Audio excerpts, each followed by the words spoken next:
સુરત શહેરમાં ગેરકાયદેસર ગેસ રિફિલિંગની પ્રવૃત્તિ આચરતા ઇસમો સામે પોલીસે કાર્યવાહી કરી છે. સચિન જીઆઈડીસી પોલીસે અલગ અલગ જગ્યાઓ પર રેડ કરીને કુલ 8 ગુના દાખલ કરી કાયદેસરની કાર્યવાહી હાથ ધરી છે. સુરત શહેરમાં સચિન જીઆઈડીસી વિસ્તારમાં ઘણી બધી અલગ અલગ જગ્યાઓએ ગેસ સર્વિસ દુકાનની આડમાં ગેસના બોટલમાંથી બીજા બોટલમાં ગેસ રિફિલિંગ કરવાની ગેરપ્રવૃત્તિઓ ચોરી છુપેથી કરી લોકોની જાનમાલને નુકસાન થાય તે રીતેનું બેદરકારીભર્યું આચરણ કરી ગુનાહિત પ્રવૃત્તિ કરતા હોવાનું પોલીસના ધ્યાને આવ્યું હતું, જેને લઈને સચિન જીઆઈડીસી પોલીસે અલગ અલગ 4 ટીમો બનાવીને એકસાથે સચિન જીઆઈડીસી પોલીસ મથકની હદમાં અલગ અલગ કુલ 8 જગ્યાઓ પર રેડ કરી હતી અને 8 દુકાનદારોને રેડ હેડ ગેસના બોટલોમાંથી બીજા બાટલામાં ગેસ રિફિલિંગ કરતા ઝડપી પાડ્યા હતા, જેમાં ઘનશ્યામ કુમાર, દુલારચંદ સિંહ, સતીશ કુમાર, રામકિશોર સાહુ, મૂલચંદ સોહનલાલ ખતીક, સરવન કુમાર, શ્યામબાબુ સાહુ, પવન કુમાર, સમરતલાલ જૈન, નારાયણ મગના ખારોલ, રમન કુમાર, જયકુમાર ભગત અને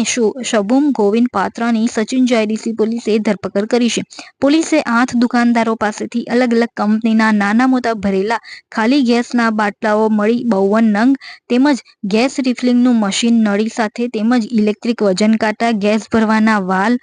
મળીને કુલ રૂપિયા 1,07,750નો મુદ્દામાલ કબજે કર્યો હતો અને પકડાયેલા 8 ઇસમો વિરુદ્ધમાં અલગ અલગ 8 ગુના દાખલ કરીને કાયદેસરની કાર્યવાહી હાથ ધરી હતી. મહેરબાન પોલીસ કમિશનર સાહેબ શ્રીની સૂચના અનુસંધાને સચિન જીઆઈડીસી પોલીસ સ્ટેશન વિસ્તારમાં જે આ ગેરકાયદેસર ગેસ રિફિલિંગની પ્રવૃત્તિ ચાલુ હોય એ બાબતે કડક કાર્યવાહી કરવા માટે સૂચના કરેલી હોય, જે અનુસંધાને સચિન જીઆઈડીસી પોલીસ સ્ટેશનની અલગ અલગ ટીમો બનાવી અને ગઈકાલે શિવનગર છે, પાલી છે, રામેશ્વરનગર છે, બરફ ફેક્ટરી છે, એ બધા વિસ્તારમાં બાતમી આધારે રેડ કરેલી, જે અનુસંધાને ગેસ રિફિલિંગની પ્રવૃત્તિ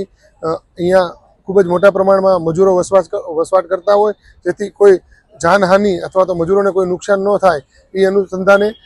મહેરબાન પોલીસ કમિશનર સાહેબની સૂચના હોય, જે અનુસંધાને અમે 8 અલગ અલગ ગુના દાખલ કરેલા છે. એમાં નાના મોટા આશરે 52 ગેસના બાટલાઓ મળી આવેલ છે. અલગ અલગ 8 ગુના દાખલ કરેલા છે. ટોટલ મુદ્દામાલ છે 1,07,000નો છે, જેમાં નાના મોટા બાટલાઓ છે, ગેસ રિફિલિંગની નળી છે,